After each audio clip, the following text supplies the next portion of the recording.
naracyemeye ko kigomba kubaho. wongeye akantu gukomeye nagira n'ugitegura nkabona mfite uburyo bwo kujyayo ntakantegera itike, nzayitegera njyenyine. Niyagira ugitegura mbere yanjye nzayitegera njyenyine, ngende nyihakorere. Ibyo bintu ndabyifuza kuruta uko nakwifuza guhagarara kuri stage ikomeye ku isi. yego Ndifuza kuzaririmbira mu gihugu, mu minembwe, ku butaka muri gakondo y'iwacu, kuruta uko nakwifuza kuririmbira kuri stage ikomeye ku isi, kandi nabyo bizoshika.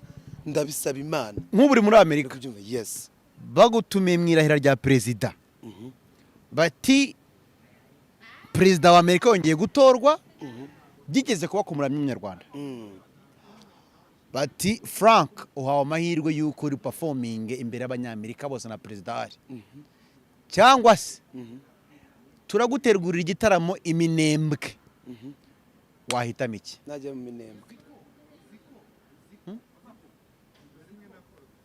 wagikongo mu minembwe? Najya mu minembwe ngiye ku giti cyanjye, sinzi abandi wenda uko bimeze, ariko najya mu minembwe. Ari ibintu bibereye rimwe gutya, sinabasha kwihangana.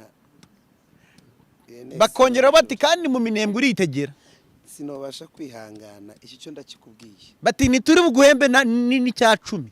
icyo cyo ndakikubwiye, sinabasha kwihangana. Wenda ntibizahura kandi binahuye. Inshuti yanjye biragoye. Ndi kubwira ngo turambiwe nuko kari akarere kagira amahoro, nicyo kidukerereje gusa. Gutya tubona ibintu biratuje biratekanye gutya, saa dusiba yose. Si nk'ukuntu se mu minembwe gutya amagarare kuri stage mu minembwe mpa recordingira indirimbo 2 cyangwa 3. yego ubugingo we nanicara muri Amerika iti indirimbo nayo recordingiye mu minembwe, yego muri Kongo mu minembwe hagati mu banyamurenge. yego